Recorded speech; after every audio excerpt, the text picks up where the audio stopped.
Find out करने के लिए ऑक्सीडेशन और रिडक्शन हाफ दोनों को पता होना चाहिए ना। अब आप कैसे डिसाइड करेंगे भाई किसकी ऑक्सीडेशन हो रही है किसकी रिडक्शन हो रही है? तो अभी बोला था ना मैंने मेटल्स में कि जो टॉप वाला है, टॉप वाली मेटल है, that will function as anode, उसका ऑक्सीडेशन पोटेंशियल होगा, और जो नीचे वाला है वो फंक्शन एज कैथोड, उसका रिडक्शन पोटेंशियल होगा। अब उसने जो भी वैल्यूज दी होंगी आपने देखना है वो रिडक्शन पोटेंशियल बोल रहा है कि ऑक्सीडेशन पोटेंशियल बोल रहा है। फर्ज करो देखो वो यहां पे कॉपर +2 का कहता है इसका रिडक्शन पोटेंशियल ये है, और सिल्वर का भी रिडक्शन पोटेंशियल दे देता है, यहां पे दोनों वैल्यूज प्लस में दे देता है, ठीक है। अब आपने डिसाइड करना है, my dear students, this is MD cat, आपको पता है एनोड है और आपको उसने रिडक्शन पोटेंशियल की वैल्यूज दी हैं। एनोड पे तो ऑक्सीडेशन होती है, आपको एनोड का ऑक्सीडेशन पोटेंशियल चाहिए। आप क्या करेंगे, आप सिंपली इसका साइन चेंज कर देंगे, आप इसका साइन चेंज कर देंगे, क्योंकि आपने इसको as an oxidizing as oxide जो ऑक्सीडेशन पोटेंशियल है वो कंसीडर करना है। आप इसका साइन चेंज कर देंगे, नीचे वाले को रिडक्शन ही रहने देंगे, दोनों को सम अप करेंगे, हमारे पास जो भी वैल्यू आएगी वो हमें बहुत कुछ बताएगी। What's this application of the electrochemical series. Worth important discussion के बाद, पॉइंट्स को एलैबोरेट करने के बाद, आपके एमडी कैट के सिलेबस में उसने पूछा है कि हम क्या क्या कर सकते हैं, इस वैल्यूज का हमें फायदा क्या है। तो मैंने हाईलाइट किए हैं जिनको अभी एक्सप्लेन कर रहा हूं। Watch this application of the electrochemical series, ये जो मैंने सारी बातें की हैं। मुझे feasibility of a chemical reaction पता चलती है। अभी मैंने एक लाइन बोली कि मैंने ई सेल कैलकुलेट करना है, मैं कैथोड और एनोड की वैल्यूज को प्लस करता हूं या रिडक्शन में से कैथोड में से ऑक्सीडेशन पोटेंशियल माइनस करता हूं। सेम है, मेरे पास electrode potential of the cell आता है, अच्छा सेल का पोटेंशियल आता है, अगर तो वैल्यू पॉजिटिव में आती है, अगर तो वैल्यू पॉजिटिव में आती है तो रिएक्शन इज फिजिबल, अगर नेगेटिव में आती है तो आप कहेंगे नहीं रिएक्शन इज रिवर्सिबल, ये फॉरवर्ड नहीं जाएगा, ये रिवर्सिबल रहेगा, यानी रिएक्शन नहीं होगा। क्लियर है? तो ये हमें फिजिबिलिटी ऑफ द रिएक्शन के बारे में भी बताती है इलेक्ट्रोकेमिकल सीरीज। इसकी डिफरेंट कैलकुलेशंस हैं। अब हम चलते हैं नेक्स्ट बोर्ड पे और देखते हैं कि वहां पे क्या है। सो नेक्स्ट बोर्ड में मूव करते हैं। वेल डियर स्टूडेंट्स, अभी ये बात कर रहे हैं कि हम इसकी एप्लीकेशन की, तो मैंने कहा calculation of the EMF the electromotive force जो थी गैल्वेनिक सेल की, उसकी बात कर रहा है। हाँ ना, जब हम सेल्स को ऑक्सीडेशन ऑफ रिडक्शन ऑफ को ऐड इन करेंगे, उनके पोटेंशियल को सम अप करेंगे, standard reduction potential standard oxidation potential को जमा करेंगे, तो जो भी वैल्यू आएगी चाहे नेगेटिव चाहे पॉजिटिव, उसको ईएमएफ फोर्स कहते हैं, इलेक्ट्रोमोटिव फोर्स। ये हमें बताएगी रिएक्शन होगा या नहीं होगा, करंट फ्लो करेगा कि नहीं करेगा, क्या करंट की डायरेक्शन क्या होगी। क्लियर है? तो ये सारी चीजें हमें इलेक्ट्रोकेमिकल सीरीज से पता चल सकती हैं। इसकी बेसिस पे एमडी कैट में बड़े सिंपल क्वेश्चन आएंगे। ओरिजिनल केमिस्ट्री हुई थी जो भी मैंने एक्सप्लेन की, उनको ज़हन में रखिएगा। बाकी हम जब कंपैरिजन करते हैं relative tendency of the elements, जो मैं अभी बोल रहा था, कौन सी मेटल ज्यादा रिएक्टिव है, कौन सी नॉन मेटल ज्यादा रिएक्टिव है, किस मेटल की टेंडेंसी ज्यादा है किसको रिप्लेस करने के लिए, कौन सी मेटल किस मेटल को रिप्लेस नहीं कर सकती, कौन सी नॉन मेटल किसको रिप्लेस कर सकती है, किसकी रिएक्टिविटी ज्यादा है, कौन किससे रिप्लेस हो सकती है। ये अभी मैंने ये वर्डिक्स बोले थे, सिंपलेस्ट वे में इलेक्ट्रोकेमिकल सीरीज को डिफाइन करके सारी चीजें हमें पता चल सकती हैं। तो ये भी है। और बाकी देखिए रिएक्टिविटी कौन सी ज्यादा रिएक्टिव है, हमने वर्ड्स बोल दिए। एक्सट्रैक्शन ऑफ द मटेरियल्स के बारे में बताती है। माय डियर स्टूडेंट्स, रेलेवेंट है, एमडी कैट के सिलेबस में हाईलाइट नहीं किया गया, बट मेरी बात गौर से सुन लें। इलेक्ट्रोकेमिकल सीरीज मैंने आपको दिखाई जी, उसमें अभी मैंने फिर सेल्स की भी बात की। हमारे पास इलेक्ट्रोलाइटिक सेल्स भी होते हैं जिसमें नॉन स्पॉन्टेनियस केमिकल चेंज को with the help of electricity conduct करवाया जाता है, करंट यूज होता है, केमिकल चेंज फिर होती है। और गैल्वेनिक वोल्टिक सेल में मैंने बताया कि स्पॉन्टेनियस केमिकल रिएक्शन से करंट प्रोड्यूस होता है। अब जब हम मेटल्स को एक्सट्रैक्ट करते हैं, हमारे पास अल्कली मेटल्स हैं, हमारे पास ट्रांजिशन मेटल्स हैं। इलेक्ट्रोकेमिकल सीरीज में आपने देखा कि सिवाय जिंक के तमाम ट्रांजिशन मेटल्स शी से नीचे हैं, स्टैंडर्ड हाइड्रोजन इलेक्ट्रोड से नीचे हैं, उनका रिडक्शन पोटेंशियल ज्यादा है, they have the tendency to gain electrons. Okay, और जिंक में और बाकी अल्कली और नॉर्मल मेटल्स हैं, रिप्रेजेंटेटिव मेटल्स जो हैं, जिनमें एक आयरन भी आ गया और जिंक भी आ गया ऊपर में, Fe+2 और जिंक, इनके अलावा हमारे पास वो ऑक्सीडेशन पोटेंशियल ज्यादा रखते हैं, they have the tendency to lose electrons. सुनो, अगर आप लोगों को ओर्स में से, नेचुरली अकरिंग ओर्स में से मेटल को एक्सट्रैक्ट करना हो तो ये pattern of down cell use करते हैं, या आपके पास जो नेल्सन सेल है, जो इलेक्ट्रोलाइटिक सेल आपके सिलेबस में दिए गए, उनको यूज करते हैं। डाउन सेल में आप सोल्यूशन नहीं यूज करते, आप मोल्टन फॉर्म यूज करते हैं, और जो नेल्सन सेल है उसमें आप सोल्यूशन यूज करते हैं। यहां पे सारी केमिस्ट्री क्लियर होती है। स्टैंडर्ड हाइड्रोजन इलेक्ट्रोड यानी पानी का सोल्यूशन अगर यूज करेंगे, उसमें हाइड्रोजन है ना। माय डियर स्टूडेंट्स, अगर आपने वो तमाम एलिमेंट्स जो कि स्टैंडर्ड हाइड्रोजन इलेक्ट्रोड से अबव हैं, उनको उनकी ओर्स में से प्यूरिफाई करके निकालना है, तो you will use the molten form of their salts. आप उनके सोल्यूशन हरगिज नहीं लेंगे, क्योंकि अगर आपने उनका सोल्यूशन ले लिया तो कैथोड पे हाइड्रोजन जाएगी, मेटल्स नहीं जा सकेंगी, क्योंकि हाइड्रोजन का रिडक्शन पोटेंशियल उन मेटल से ज्यादा है। और अगर आपने ट्रांजिशन मेटल्स को, अगर आपने जो इलेक्ट्रोकेमिकल सीरीज में स्टैंडर्ड हाइड्रोजन इलेक्ट्रोड से नीचे हैं, जिनका रिडक्शन पोटेंशियल ज्यादा है, अगर आपने उन मेटल्स को एक्सट्रैक्ट करना है from their ores, then you will take their solutions in the Nelson cell, because when you will use the solution of all those elements which are occurring lower than the standard hydrogen electrode, it means you are talking that these elements have the higher reduction potential than hydrogen. ठीक है, तो then you are going to get them back. अगर आप उनका solution water में use करेंगे तो कोई मसला नहीं, हाइड्रोजन नहीं जाएगी कैथोड पे, क्योंकि उसका रिडक्शन पोटेंशियल उनसे कम है, वो जाएंगी और कैथोड पे डिपॉजिट हो जाएंगे, हम उनको एक्सेप्ट कर लेंगे। तो ये पॉइंट भी एमडीकैट में पूछा जा सकता है। तो ये जो जितने भी यूजेस की बात कर रहा हूँ, जिनके ऊपर मैं एनर्जी पुट कर रहा हूँ आप लोगों के लिए, you must think on that. Usually MDCAT students got confused about the electrochemistry, that it is very complicated. This is very easy if you just focus on the electrochemical series and my words. अच्छा, अब आगे देखते हैं, हमारे पास कुछ sales की बात कर लेते हैं।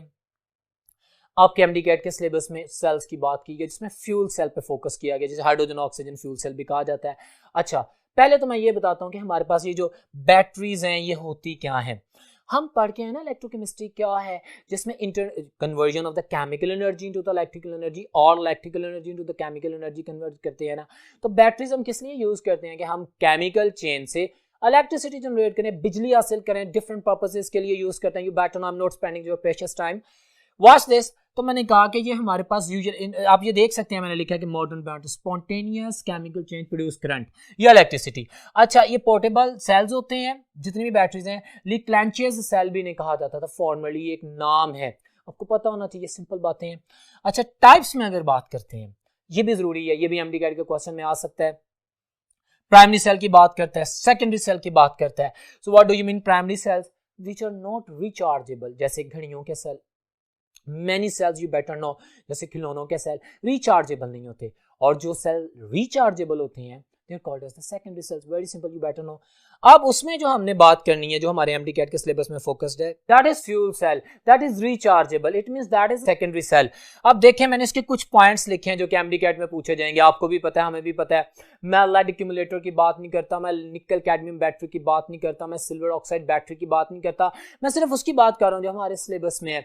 तो फ्यूल सेल, ये आप जानते हैं रिचार्जेबल सेल होता है। सेकेंडरी सेल हो गया, इसमें जो इलेक्ट्रोड्स हैं, जो इलेक्ट्रोड्स हैं किसके बने होते हैं, इंपॉर्टेंट पॉइंट है, मैंने हाईलाइट किए हैं, ताकि अभी आपको मैं इसके बेनिफिट्स भी बताऊंगा, इसके डिसएडवांटेजेस भी शेयर करूंगा, then you will get the idea about that.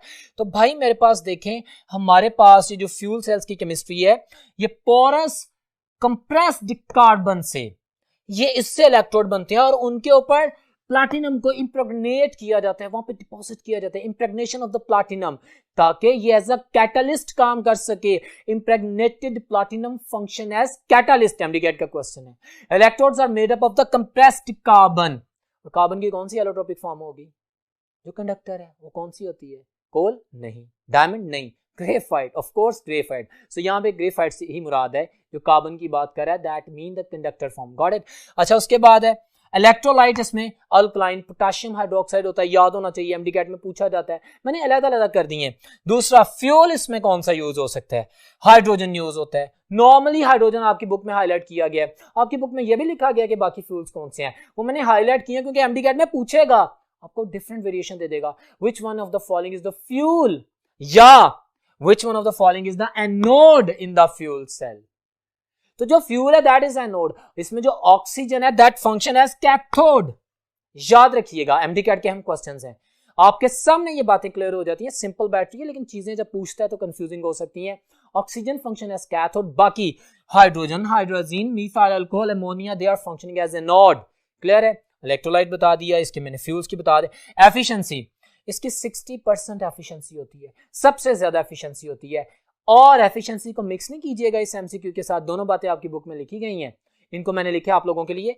75% of the fuel bond energy in electricity, ये जो फ्यूल की बॉन्ड एनर्जी उसकी 75% को इलेक्ट्रिसिटी में कन्वर्ट करता है।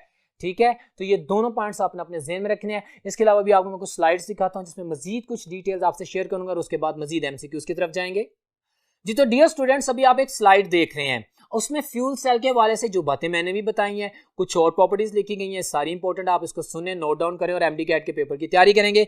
वॉच दिस, कहता है the fuel cell have the following advantages of the fuel cell. कहता है the fuel cell produce electricity and pure water during the space. हम जानते हैं ना कि स्पेस में पानी नहीं होता, जो एस्ट्रोनॉट्स काम कर रहे होते हैं उनको पानी चाहिए होता है, बिजली भी चाहिए होती है। फ्यूल सेल इतना जबरदस्त सेल है कि इसकी वेस्ट प्रोडक्ट वाटर है, वेपोराइज फॉर्म में होता है, हाई टेम्परेचर पे काम करता है, इसको वो कूल डाउन करते हैं और बाद में यूज भी कर सकते हैं। तो इसमें वो उसने इसको हाईलाइट किया है। Fuel cells are more efficient, मैंने भी बोला सबसे ज्यादा एफिशिएंट होते हैं। Fuel cell do not cause pollution, of course पानी तो पोल्यूशन नहीं है, बड़ा जबरदस्त एडवांटेज है। इनको कनेक्ट करके मैक्सिमम अमाउंट ऑफ एनर्जी हम जनरेट कर सकते हैं, इलेक्ट्रिसिटी जनरेट कर सकते हैं, because the fuel can supply energy continuously so long the fuels are fed into it. ये खराब नहीं होता जब तक इसमें फ्यूल डालते रहेंगे, यानी इसके हाइड्रोजन, नाइट्रोजन, अमोनियम, एथेनॉल और ऑक्सीजन, ये काम करता रहेगा। जितना ज्यादा कनेक्शन करते जाएंगे उतनी ज्यादा एनर्जी जनरेट करते रहेगा। तो कितना जबरदस्त एडवांटेज इसका कि इसमें पोल्यूशन भी नहीं होती और जो चीज बनती है वो प्रोडक्टिव होती है। Got it. तो उसके बाद इसने सारी बातें लिख दी हैं। फिर डिसएडवांटेजेस जो इसके सामने लिखे हुए हैं, limitations of the fuel cell या डिसएडवांटेजेस, बड़ी खूबसूरत लाइन है। High cost of the catalyst used in fuel cell. जारी बात है, प्लैटिनम को एज ए कैटलिस्ट यूज कर रहे हैं, मैंने उसको कहा, तो प्लैटिनियम तो बहुत एक्सपेंसिव मेटल है, व्हाइट गोल्ड है, तो इसकी वजह से इसे कॉमन यूज में नहीं लाया जाता। ठीक है, हालांकि इसकी एफिशिएंसी ज्यादा है लेकिन इसका एक्सपेंस बहुत ज्यादा है, डिसएडवांटेज आ गया। Difficult in handling the gaseous fuels, of course आपके पास ज्यादातर गैशियस है। मैथनॉल को भी डेफिनेट गैशियस फॉर्म में, हाई टेम्परेचर पे गैशियस फॉर्म में पाएंगे आप, तो उसको हैंडल करना मुश्किल होता है, तो इसलिए ये भी एक कॉम्प्लिकेशन आ जाती है। नॉर्मल बैटरीज में आप देखते हैं ये सॉलिड होती हैं, लिक्विड होती हैं, तो अदरवाइज दिस प्रॉब्लम इज। उसके बाद कहता है high corrosive nature of electrolyte, इसमें लिखा है high corrosive nature of electrolyte. Definitely जो इलेक्ट्रोलाइट है पोटेशियम हाइड्रोक्साइड है, बेस है, तो बड़ी जबरदस्त करोजन कर सकता है। एक और चीज ऐड कर लें इस स्लाइड के अलावा भी, इसमें हेट्रोजेनिटी बहुत ज्यादा होती है। Fuel cell is heterogeneous in nature. क्यों? इसके पास हमारे पास गैसेस में फ्यूल है, इलेक्ट्रोलाइट इसका मोल्टन फॉर्म में है, फेजेस चेंजेस है ना, और सॉलिड फॉर्म में हमारे पास इसके इलेक्ट्रोड्स हैं। हेट्रोजेनिटी आ जाती है, उनकी फिजिकल स्टेट्स में डिफरेंस आ जाता है, इस वजह से भी ये एक डिसएडवांटेज है, इसका काम नहीं होता। तो ये मैंने advantages and disadvantages fuel cell के बताए। माय डियर स्टूडेंट्स, इसके अलावा आप कुछ एमसीक्यूज की प्रैक्टिस करते हैं। At the end of our topic हम इन तमाम एमसीक्यूज की प्रैक्टिस करते हैं जो कि इलेक्ट्रोकेमिकल सीरीज के हवाले से पूछे जा सकते हैं, फ्यूल सेल्स के हवाले से पूछे जा सकते हैं, और अपने नॉलेज को इंप्रूव करते हैं। जी तो डियर स्टूडेंट्स, अभी आप एक स्लाइड देख रहे हैं, आपके सामने क्वेश्चन है, वो कह रहा है कि mark the incorrect statement about the standard hydrogen electrode, mark the incorrect statement about the SHE. और वो देखें ऑप्शन ए में कहता है it is used as a reference electrode. अच्छा, when it act as a anode, definitely हमारे पास हमें बता रहा है कि वो इलेक्ट्रॉन का जो लॉस है, ठीक है, ऑक्सीडेशन हो रही है। चार्ली में कहता है when it act as a cathode, electron gain करेगा, ठीक है। इनकरेक्ट देखनी थी, when it is connected zinc electrode it act as a node. My dear students, hydrogen नीचे इलेक्ट्रोकेमिकल सीरीज में, जिंक ऊपर है, हमें पता है, हमने अभी इसी की बात की। तो जो ऊपर वाला एलिमेंट है वो एनोड होता है, तो ये हाइड्रोजन का एनोड कह रहा है, गलत कह रहा है। जिंक एनोड है, hydrogen will function as cathode, क्योंकि हाइड्रोजन का रिडक्शन पोटेंशियल जिंक से ज्यादा है, या दूसरे लफ्जों में जिंक का ऑक्सीडेशन पोटेंशियल ज्यादा है, इस वजह से वो एनोड है। क्लियर है? सो डेल्टा ऑप्शन इज रॉन्ग, ये मेरा आंसर है। एक और क्वेश्चन आपके सामने है, identify incorrect statement about the standard hydrogen electrode. SHE के बारे में incorrect statement, it is used as a reference electrode, ठीक कह रहा है। इट्स ई रिडक्शन इज 0 और लेस देन 0, ये गलत है। It is always considered at 0, less than 0 की बात ही नहीं करनी।